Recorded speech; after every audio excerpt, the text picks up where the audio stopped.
Hi everybody, it's Larry here. I wanted to put together a short video follow-up from our Count on Me session last week. And we had such an interesting time together, so much great conversation and exploration. So I wanted to do something to help keep the ideas fresh and to keep you kind of inspired and engaged at working with it. So I'm going to work through 2 or 3 things, spending a lot of time with the why, and beginning with a quote from Woody Allen.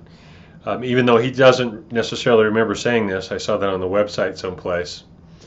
80% of success is showing up. And what dawned on me was everybody shows up.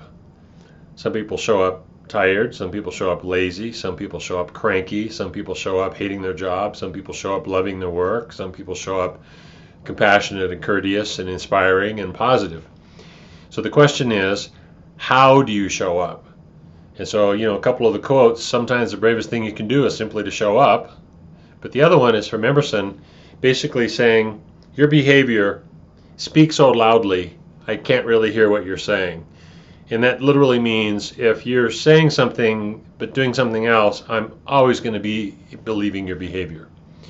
And so the question for me was, then how am I showing up? How do I want to show up? What impact would I like for my presence to have on the people around me? And then one of the things we talked about briefly is that the role and the importance of building time into your life for reflection. If you don't have time to reflect, you're waiting for a crisis to get your attention. And reflection is time to plan, evaluate, reflect, review, become clear. And so as we get into the ideas on why and the ideas on essentialism, those are things that are outstanding opportunities for reflecting. So moving into the program, the first thing, when I was working with emotional intelligence, it really struck me the idea that self-awareness is the first step of emotional intelligence, but then self-regulation means you do something with that awareness. And so I meet people who are aware from an intellectual standpoint. They've got a lot of facts, a lot of figures, a lot of information, a lot of what have you, but then their behavior is inconsistent with what they say they know and what they say they believe.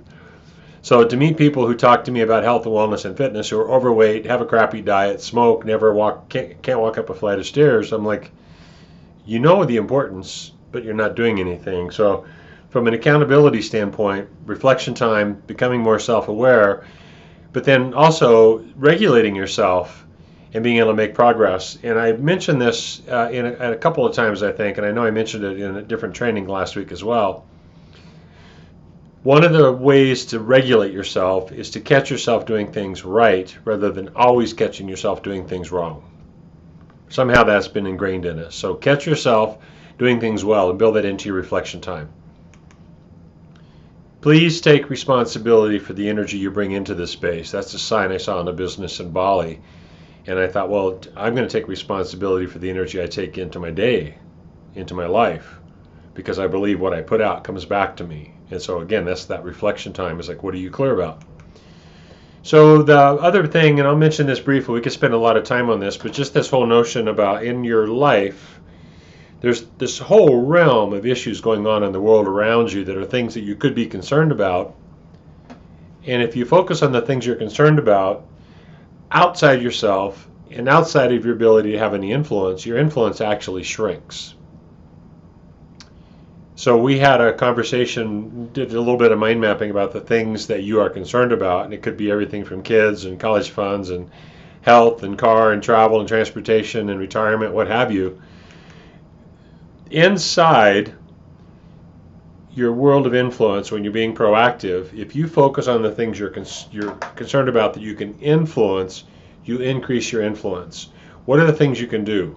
What are the ways you can focus? So when I have people say, well, I just think the world's going to hell in a handbag, that's all of a concern. What can you do in your world to make your world and the world around you a better place? That's my question. So here's the idea of a expanded, really rich, large circle of influence. And the more you focus on those things that you can impact and influence, the bigger your world gets. For those of you that are curious, just go on Google and Google some images for the circle of concern, and you'll find a lot of examples that might be helpful to you. So we spent a good chunk of our time talking about the golden circle and why. And what's important to me is that when I come back from traveling, the first word I hear here is busy. But I don't see people busy and happy. And so I've met a lot of people who are location independent, traveling, living what a lot of people aspire to as a dream lifestyle. And yeah, they're location independent, but they're not happy. So they're busy, but not fulfilled. And so to me, that's a really important distinction. What's the difference between achievement and fulfillment? Well, fulfillment is when you're aligned with your why, which is your deeper purpose or your higher calling. So I'm going to go through this. This is in your notes that you have electronically. The golden circle on the outside is what? What do you do? And almost everybody knows what they do. For a lot of people, doing a lot of what really constitutes being very busy, but not necessarily being very productive. How do you do what you do is kind of the back door to discovering your why. When you're at your best, how are you going about? What actions are you taking? What are you doing that's causing you to feel the sense of fulfillment and meaning and importance? And then underneath that is a clue to why are you doing what you do. So for me, when I started working with this and spending hours and hours and journaling and writing and sitting around a campfire listening to podcasts, all of a sudden it dawned on me when I'm looking back at these exercises that I've done, everything that I've done at some point in my life had this element of inspiration. So, I was asked to be the convocation speaker when I graduated with my doctorate, and I said yes to a conference invitation to speak at a conference in Kentucky because I knew I had to do that if I was going to get better at it. And I look back through those moments and it's like, oh, everything that I've done has had some aspect of inspiring people to be clear about the things that add more purpose and meaning to their life. Now, you don't do inspiration. The how you express yourself achieves your why. So when we went through this process, the thing for me that's important is you can be really, really, really busy on the outside trying to force your way to the inside, but that never works. From the inside out, that's the example I shared with you of the woman I met in Florida. The one I asked her what she did, she's like, well, I do me. And I'm like, never heard that before. Nobody else can do her. Nobody else can do you. What is that? When you're at your best, when you're flowing, when you're living from the inside out, when you're inside out, you basically focus on doing the things that you value and living your life congruently and consistently. Nobody else can do that, and that's your uniqueness. That's the unique contribution you make to the planet. So the guiding principles for this process, the stumbling block for people as they try to think their way into clarity. Remember one of the last books Wayne Dyer wrote, he talked about the notion that your mind is lying to you all the time, and that book was called Wishes Fulfilled. And beyond the mind, the other quote I have that I've read in a book years ago is, the mind makes a wonderful servant, but a terrible master. So if you let the heart or the soul or the spirit, or however you look at that, inspire you, and then the mind takes action based upon what you're inspired about, that's a whole different way than the mind trying to be in control all the time, which is also part of the reason I took the improvisational comedy classes. So what happens is that when we did our exercise, we're looking at the moments that are fulfilling, the moments that are engaging, the moments where you lose track of time, the moment you're like, this is what I was born to do. There are generally what Simon talks about 4 or 5 hows that we each have, that when we're doing those hows, we're taking action that expresses our why. Now, when you're doing this process, you might find one thing you're describing as a how, but it's more of a big global umbrella, all-encompassing thing, and that's going to be more the feeling. That's your why. So again, the why is not an action. So for me, I don't take inspiration isn't an action, but to be real, to be genuine, to ask stories, ask questions, to engage people. And the byproduct of that is people getting excited. Well, I'm doing my why through how I do my work. So, for example, these are some of the things Simon talks about, with sharing everything. He talks about silver lining, looking for the positive and the optimistic, always being focused on long-term solutions. Those are examples of his hows.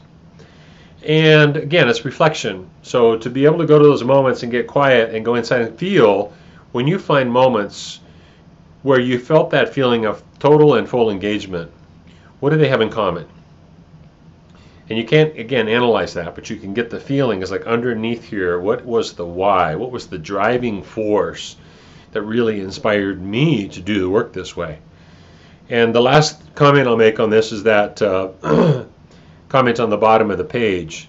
I blank so that blank. I found that that was a really helpful formula for me at the beginning, so that I could find a word, which is the hard part of this, because the part of your brain that helps you get clarity isn't the part of your brain that has language. So when you get the feeling, then to make it more concrete is to be able to come back and put language on it. So just a couple more things we talked about. One of them is this whole notion of essentialism. And if you're not clear on your priorities and you don't have manageable priorities, somebody around you is going to be happy to fill in that blank. So when Jim Collins coined this term years ago, Greg McKeown uses that with his work on essentialism. If you're not disciplined in the pursuit of the essential, you'll be undisciplined in the pursuit of more. And that's one of the reasons he puts in his latest book, or one of his latest books, on the fall of the mighty, how the mighty fall. They get undisciplined in the pursuit of more. So I come back to this country, and here's America. More. More. And after a while, literally, your stuff owns you. And what's so powerful for me is to come back from 6 months of travel with a backpack that weighs 22 pounds, and I got things in there I don't even need. And then I walk into the house. So every day the world's going to say, you need to do this, and you need to do this, and you need to do this. And there's always demands upon you. And if you're not clear on what's essential to you, what are your priorities, you get really confused. So let me show this short video. This is from Derek Sivers. No, yes. Either hell yeah or no. You can use this same rule on yourself if you're often overcommitted or too scattered. If you're not saying hell yeah about something, say no. When deciding whether to do something, if you feel anything less than, wow, that would be amazing, absolutely, hell yeah, then say no. When you say no to most things, you leave room in your life to throw yourself completely into that rare thing that makes you say hell yeah. Every event you get invited to, every request to start a new project, if you're not saying hell yeah about it, say no. We're all busy. We've all taken on too much.